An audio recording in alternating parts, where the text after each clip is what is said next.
Money view from the top के इस episode में आप सबका स्वागत है। डेली हंट के सभी दर्शकों को आज एक बहुत ही स्पेशल मेहमान से इंट्रोड्यूस करा रहा हूं मैं। एक ऐसे इंसान जो पिछले 30 साल से भारत के शेयर मार्केट से जुड़े रहे हैं।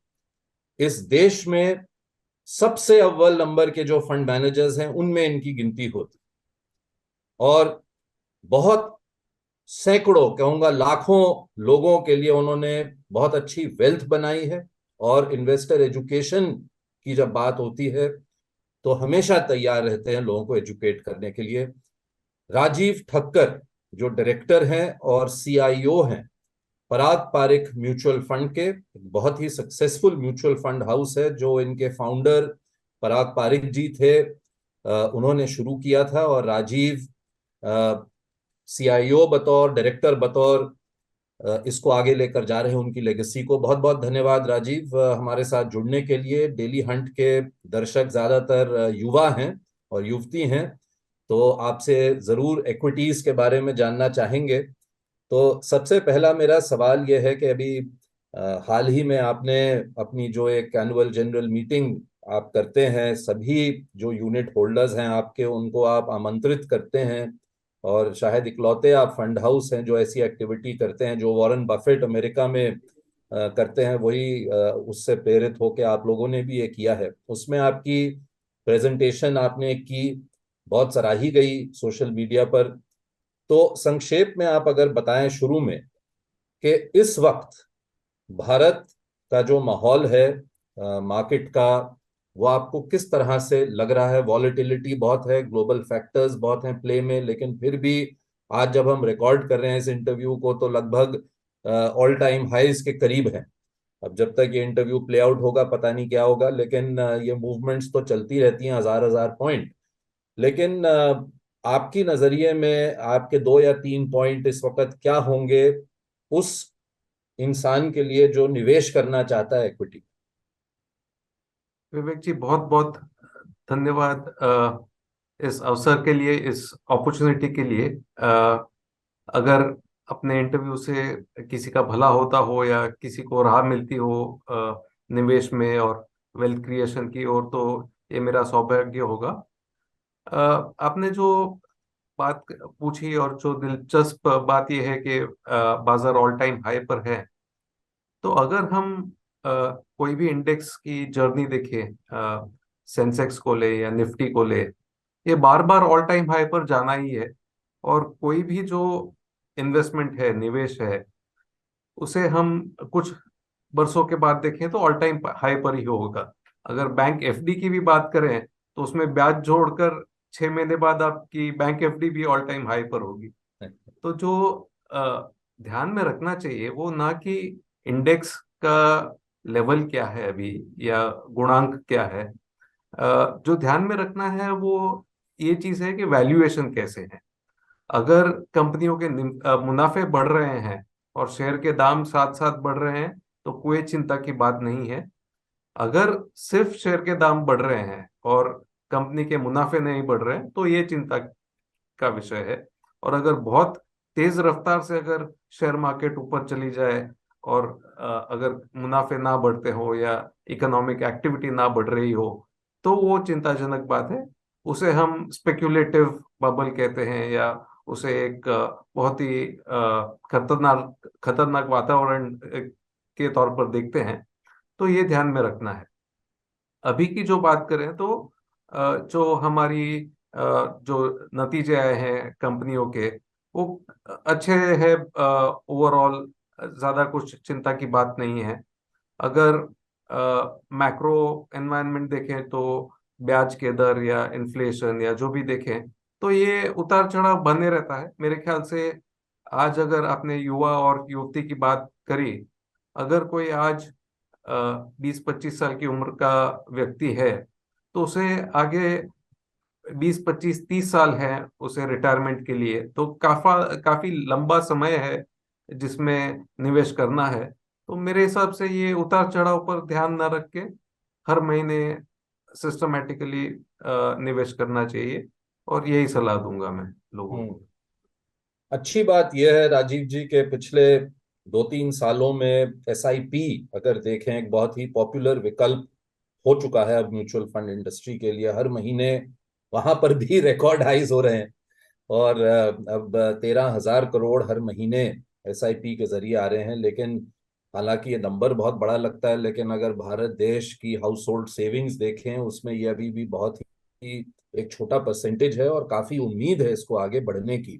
तो मेरा सवाल आपसे ये है कि जो आपने कहा कि 20-25 साल का होराइजन लेकर चलिए, अ, इससे क्या फायदा होता है लॉन्ग टर्म में? इक्विटी किस तरह से एक इंसान के लिए वेल्थ क्रिएट करती है, अगर जरा आप इस पर कुछ बता पाए।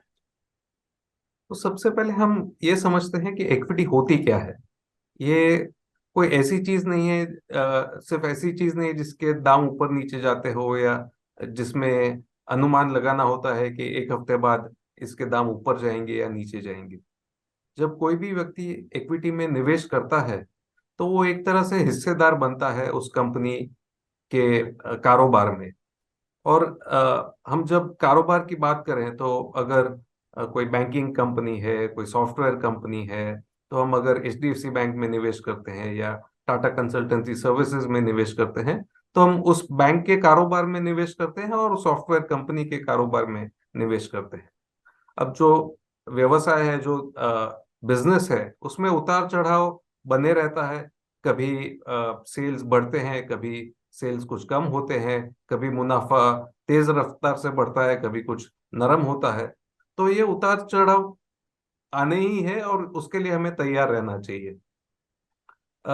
अब हम बाकी सारे विकल्प देखें, जैसे कि एम्प्लॉयज प्रोविडेंट फंड है, या जो लोग लाइफ इंश्योरेंस पॉलिसी लेते हैं, या जो ग्रेचुइटी मिलती है, ये काफी सालों बाद मिलती है हमें, और हम हर महीने उसमें निवेश करते जाते हैं। लेकिन जब इक्विटी में निवेश करते हैं, हमें एक वो उत्सुकता रहती है कि कब दाम बढ़ेंगे, कब हमें रिटर्न्स आएंगे। तो ये मेरे हिसाब से एक गलत बात है कि अगर कोई ऐसी अपेक्षा करता है कि हर साल पॉजिटिव रिटर्न ही आए या बहुत ज्यादा रिटर्न आए। अ, जो बीएसई सेंसेक्स है, जो अभी 60,000 के करीब है, इसकी शुरुआत 1980 में 100 पर हुई थी। लेकिन ये जो बढ़ोतरी है वो एक मतलब स्मूथ जर्नी में नहीं आई है, काफी उतार चढ़ाव रहे हैं। तो किसी को अगर 100 से 60,000 तक जाना है तो काफी मुश्किलें आती हैं उस राह में, और उन मुश्किलों को पार करके ही आगे बढ़ना है। हम्म।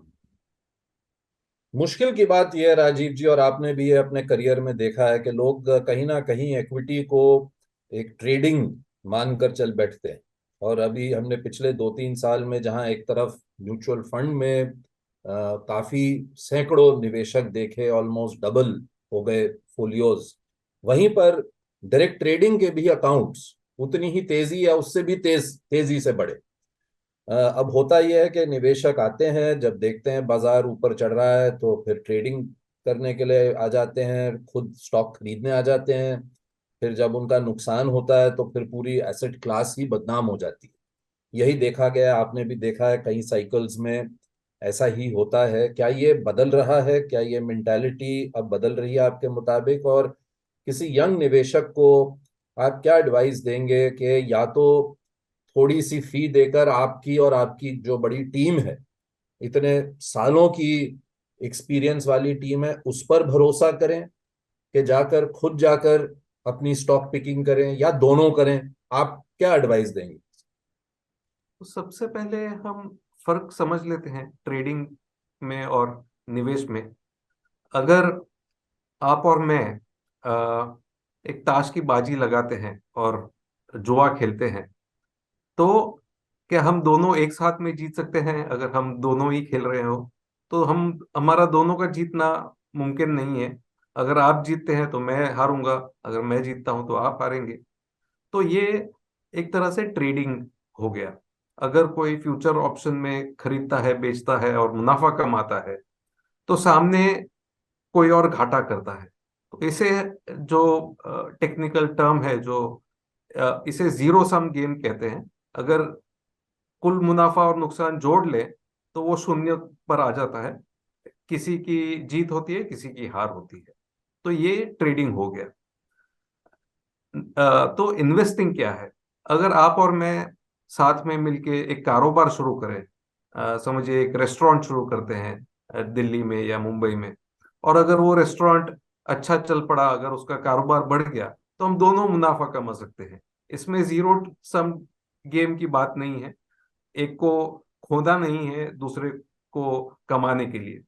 तो इसीलिए मैं जो लोग हैं उनको इन्वेस्टमेंट की सलाह दूंगा, ना कि ट्रेडिंग की सलाह दूंगा, क्योंकि ट्रेडिंग में ये हार जीत की गेम है, जबकि इन्वेस्टिंग में लंबी अवधि के बाद सभी कमा सकते हैं, जैसे कंपनियों के मुनाफे बढ़ते हैं वैसे। हम्म। आपने एक बहुत ही दिलचस्प सवाल पूछा है कि क्या लोग अभी इन्वेस्टिंग की ओर ज्यादा आ रहे हैं या ट्रेडिंग की ओर ज्यादा आ रहे हैं। तो जो शेयर बाजार के आंकड़े हैं, ये प्रोत्साहजनक नहीं है। जो ज्यादातर वॉल्यूम हो रहा है आजकल एक्सचेंजेस में, ये फ्यूचर्स और ऑप्शंस में हो रहा है, खास तौर पर ऑप्शंस में, ना कि जो कैश डिलीवरी है, जिसके शेयर डीमैट अकाउंट में आते हैं, उसका कारोबार काफी कम है। फ्यूचर्स ऑप्शंस का कारोबार काफी ज्यादा है। तो जो नए अकाउंट खुल रहे हैं उसमें से काफी लोग ट्रेडिंग की ओर जा रहे हैं।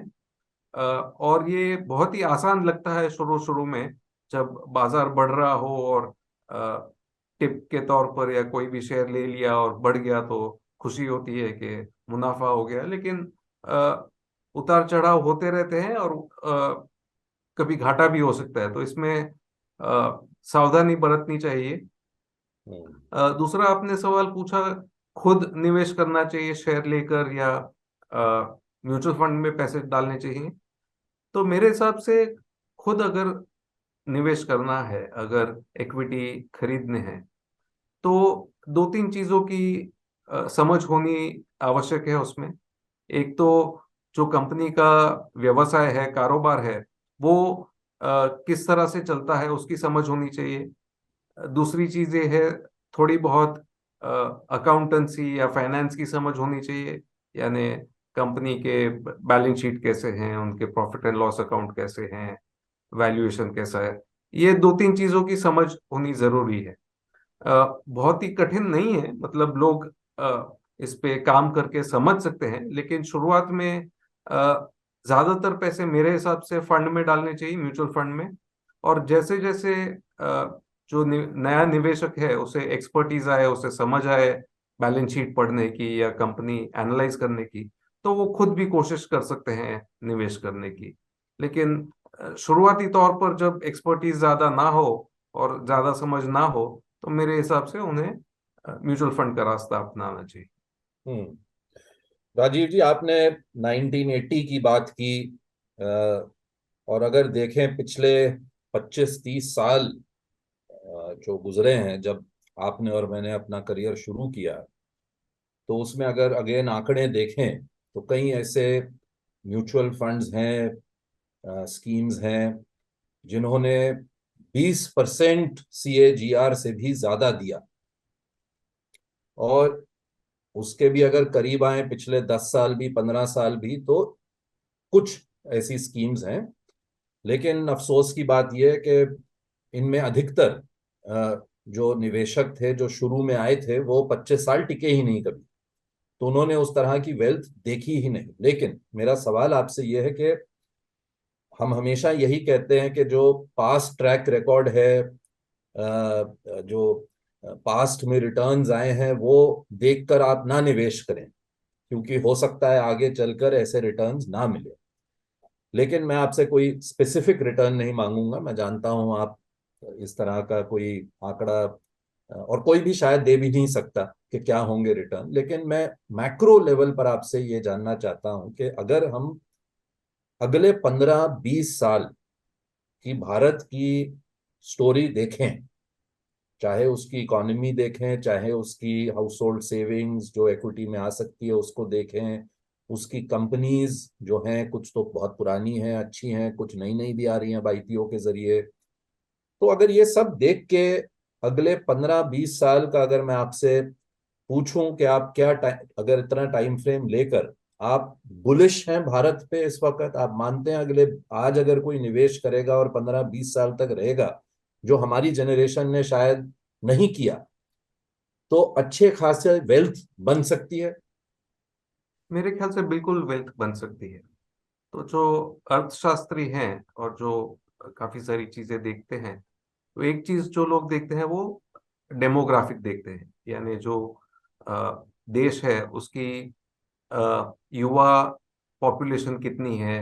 तो हमारे देश में काफी सारी युवा पॉपुलेशन है, काफी लोग कम उम्र के हैं जो तालीम हासिल करके उनका मतलब जॉब मार्केट में आएंगे या उनका खुद का कारोबार शुरू करेंगे। तो इस हिसाब से इकोनॉमिक ग्रोथ अच्छा रहने की उम्मीद है भारत में।